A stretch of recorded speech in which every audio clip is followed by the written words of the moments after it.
Selam arkadaşlar, hepiniz hoş geldiniz. Bu videoda sudan nasıl hidrojen elde edilir ve yakıt olarak kullanılır bunu öğreneceksiniz.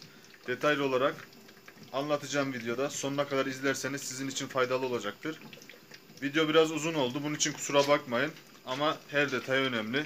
İyi seyirler.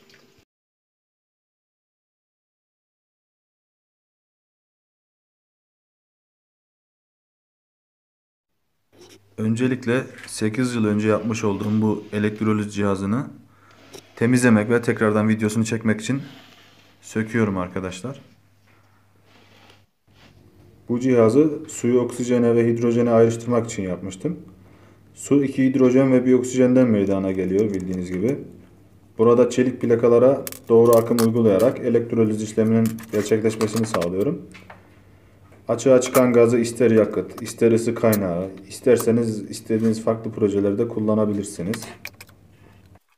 Videonun devamında yeri geldiği kısımlarda gerekli açıklamalar yapacağım arkadaşlar. Dikkatle izlerseniz sizler de mantığını anlayabilirsiniz.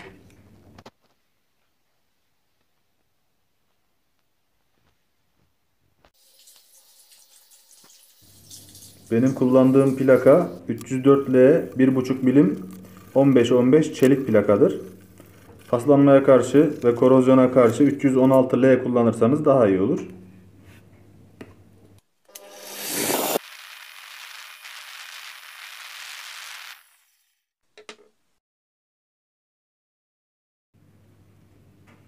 Temizleme işi bitti. Şimdi montaja geçiyoruz arkadaşlar.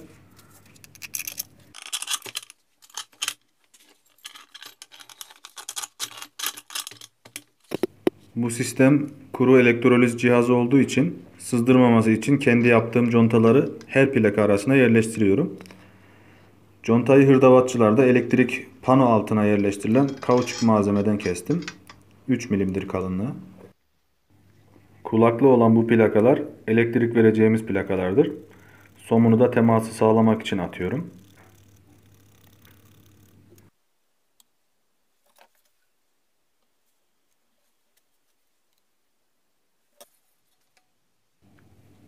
Bu kulaksız olanlar ise nötr, yani elektrik vermeyeceğimiz plakalardır. Neden elektrik vermiyoruz'a gelirsek, normalde iki plaka arası 2 volt elektroliz için yeterlidir. Ama ben sistemi 12 volta göre yaptığım için araya 5 adet nötr koyarsam her hücre başı 2 volta düşmüş oluyor. Yani 7 plakayı birbirine seri bağlayarak arada 6 tane hücre oluşturmuş oluyoruz.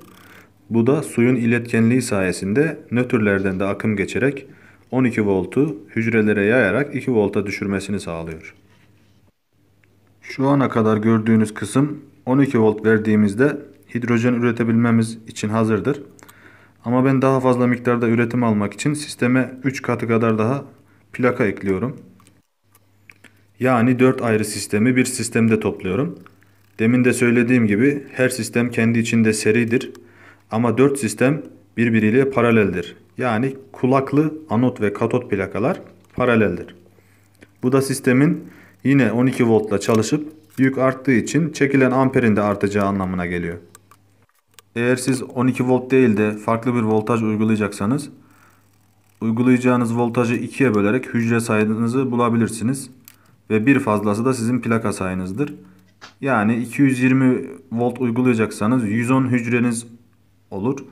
111 plaka kullanmanız gerekir arkadaşlar. Hesap bu şekilde. Yani uç plakalara DC olarak 220 uyguladığınız zaman arada 109 tane nötr olmalıdır.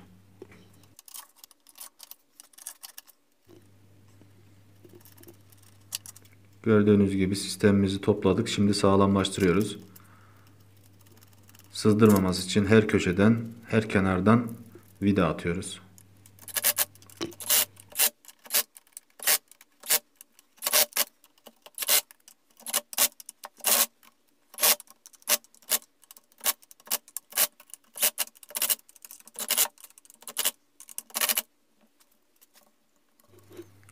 Şu anda sıktığım kulaklar eksi uygulayacağımız kısım.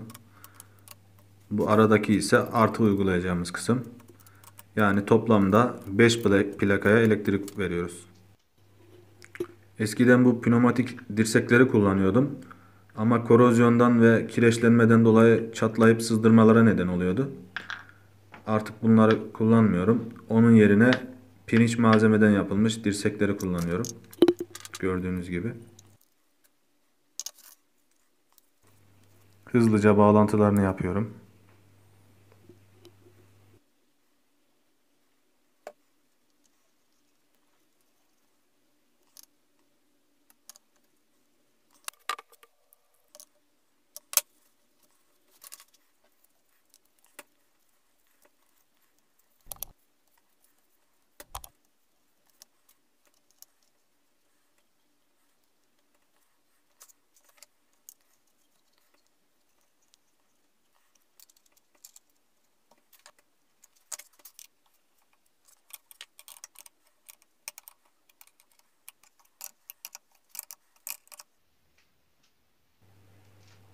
Ben bir su girişi, iki gaz çıkışı şeklinde bağlantı yaptım. Bir giriş, bir çıkışta yapabilirsiniz.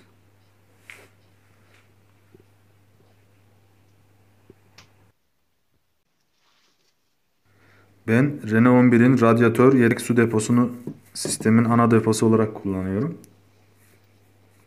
Bağlantılarını da sisteme uyarlıyorum şu anda.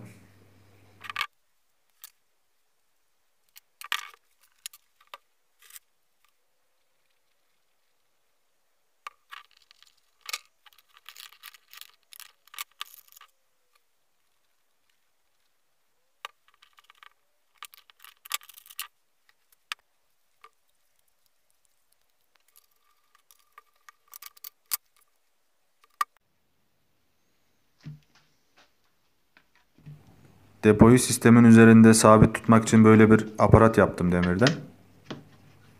Yer kaplamaması için tabii ki.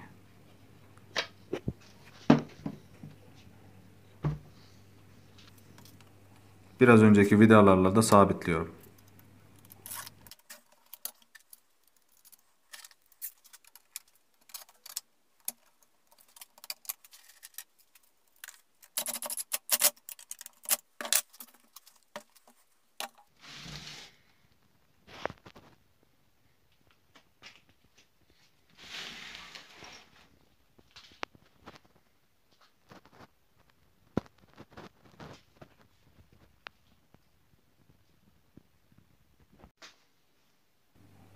Şimdi de hortum bağlantılarını yapıyorum.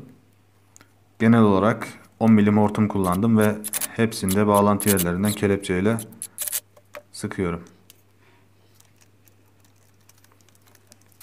Şu anda gaz çıkışını rezervuarın gaz girişine bağlıyorum.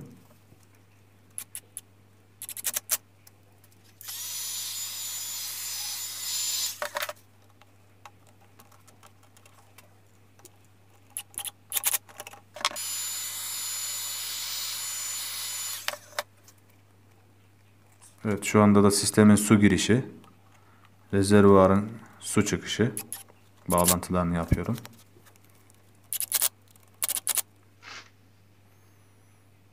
Şu anda genel olarak bitti. Dikkatli incelerseniz ayrıntıları fark edersiniz.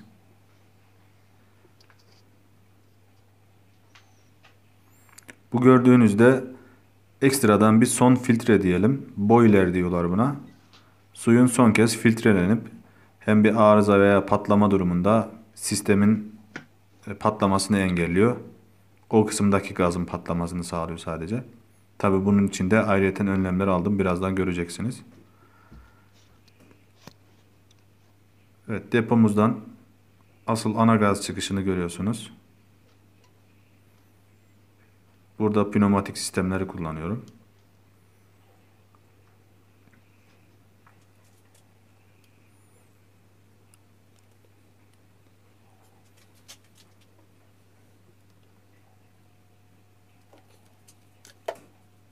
Evet, gördüğünüz gibi gaz çıkışı sistemin ta tabanından yukarı doğru filtrelenerek çıkmasını sağlıyor. Burası da hangi amaçla kullanacaksak kullanalım. Son gaz çıkışımız, buradan hidrojenimizi kullanabiliriz.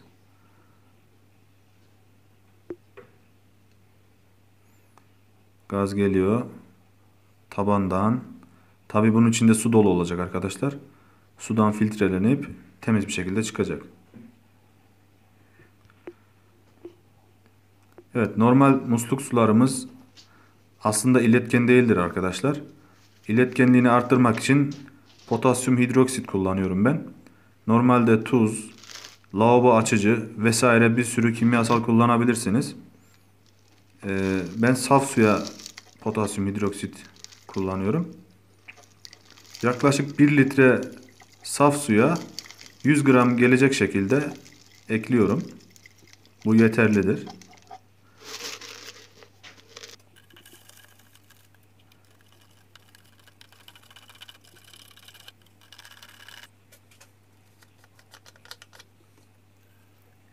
Evet, depomuza ekliyoruz.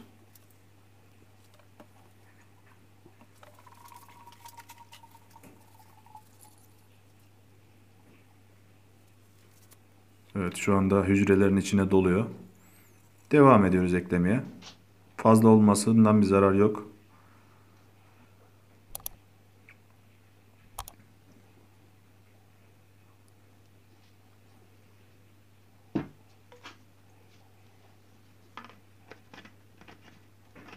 Evet, burayı kapatıyoruz ki gaz çıkışımız siyah hortumlu kısımdan gerçekleşsin.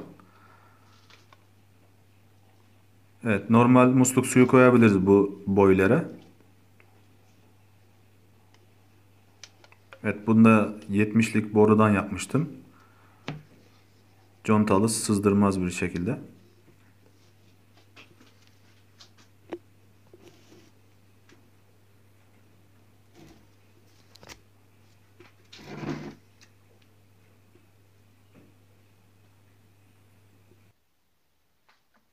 Sistem hazır şu anda. Sadece elektrik verme kısmımız kaldı.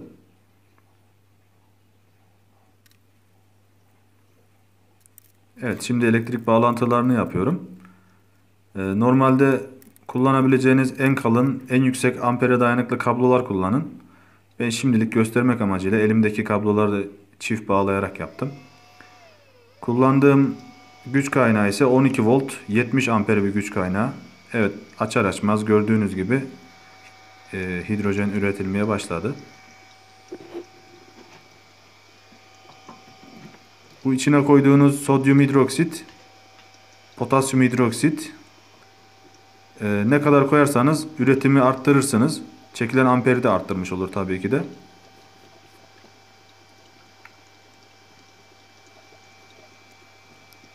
Benim sistemim şu anda arabalardaki akülere göre dizayn edildi. Yani 12 volt, 60, 70, 100 amper akülerde rahatça kullanabilirsiniz. Şu anda gördüğünüz aparat ise alev kesici arkadaşlar. Hidrojenin içinde oksijende olduğu için hortumun içinden alevin giderek sistemin patlamasına neden oluyor. Birkaç kez yaşadım bunu.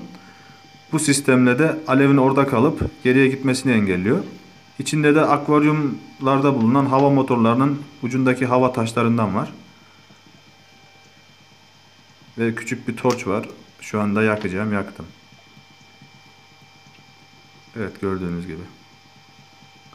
Hidrojenimizi yakıyoruz şu anda.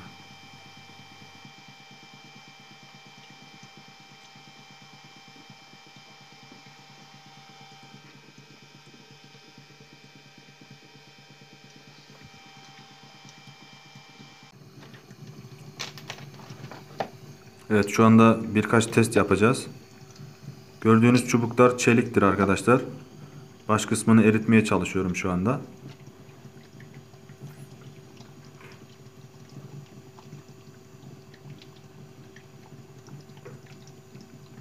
Gayet güzel bir şekilde eritiyor. Hatta istediğimiz zaman ikiye de bölebiliyoruz saniyesinde.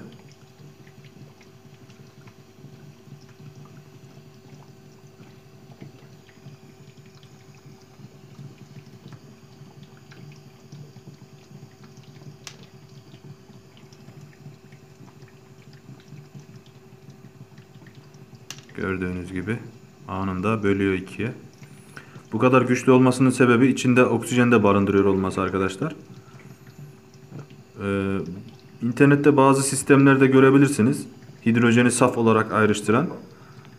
Bu sistem direkt ikisini birden üretiyor. Bunun için membran kullanmanız gerekir ayrı ayrı ayrıştırmak için. Daha bir zor, zahmetli bir sistem o. Araştırıp görebilirsiniz.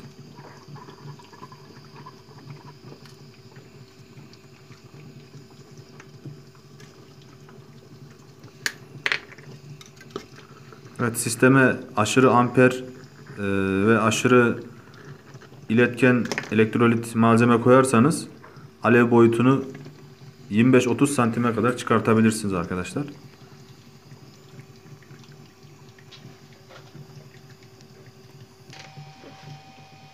Evet, köpüklü bir suda deneme yapıyoruz. Fazla bile koydum şu anda. Tehlikesini anlayacaksınız. Sadece 15-20 baloncuk bile ne kadar patlama yaptı gördünüz. Aşırı tehlikeli bir gazdır. Çok dikkatli kullanılması gerekir arkadaşlar.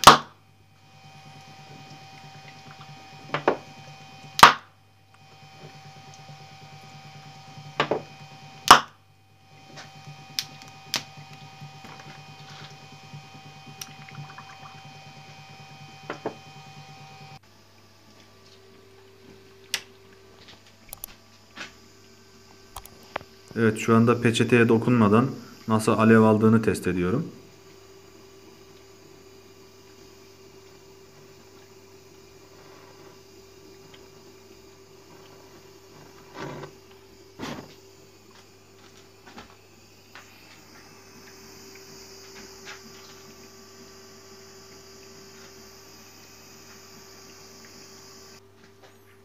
Sırada başka bir testimiz var. Bakalım hidrojen balonu uçacak mı? Hızlıca basıyoruz.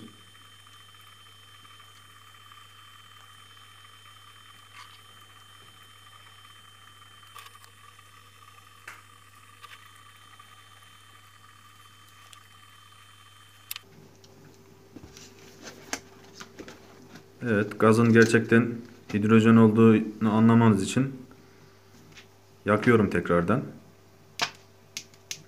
Belki helyum bastığımı sanabilirsiniz. Gördüğünüz gibi hidrojen yanıyor. Helyum yanıcı değildir. Evet, sağ köşede de alev kesicinin ne işe yaradığını görüyorsunuz. Evet, orada bir küçük patlama oldu. O alevin orada kalmasını engelledi. Evet, bakalım uçacak mı?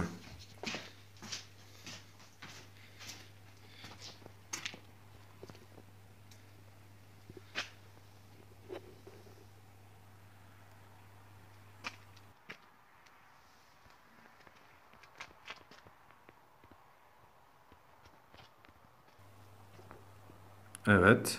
Hidrojen havadan hafif olduğu için uçuyor arkadaşlar. O uzaya giderken biz işimize bakalım.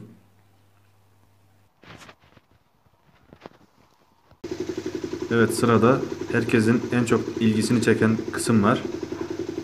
Hidrojen araçlarda yakıt olarak kullanılır mı? Evet, kullanılır arkadaşlar. Hava filtresi vasıtasıyla veriyoruz. Ben örnek olsun diye 150 cc motorumu rolantide benzinsiz bir şekilde çalıştırıyorum. Gördüğünüz gibi şu anda benzin hortumu sökülü. Karbüratördeki benzinin yanmasını bekliyorum.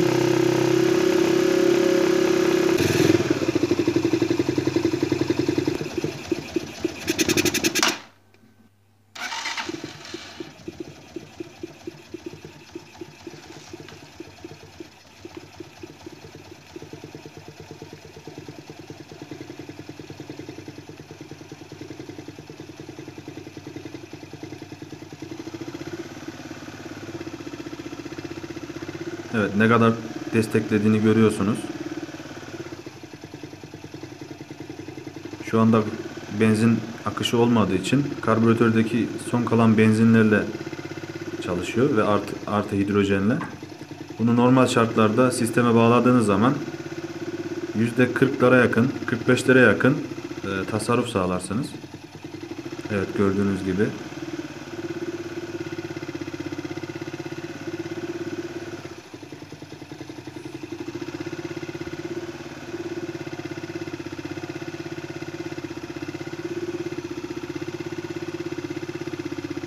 Bu sistem geliştirilerek araçlara, motorlara, kombilere takılıyor arkadaşlar.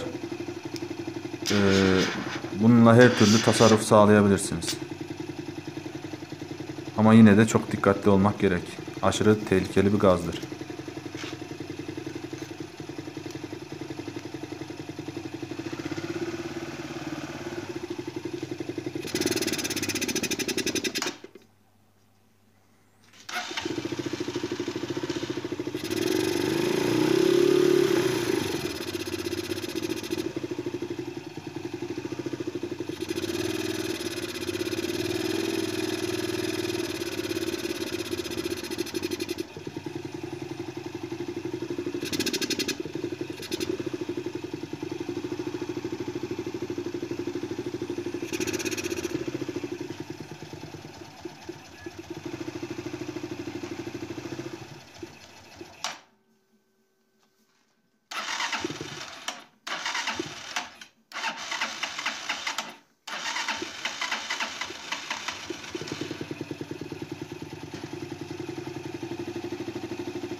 Buraya kadar izlediğiniz için teşekkür ederim. Videomu beğenerek ve yorum yaparak önerilenlere çıkarırsanız sevinirim. Kendinize iyi bakın. İyi günler.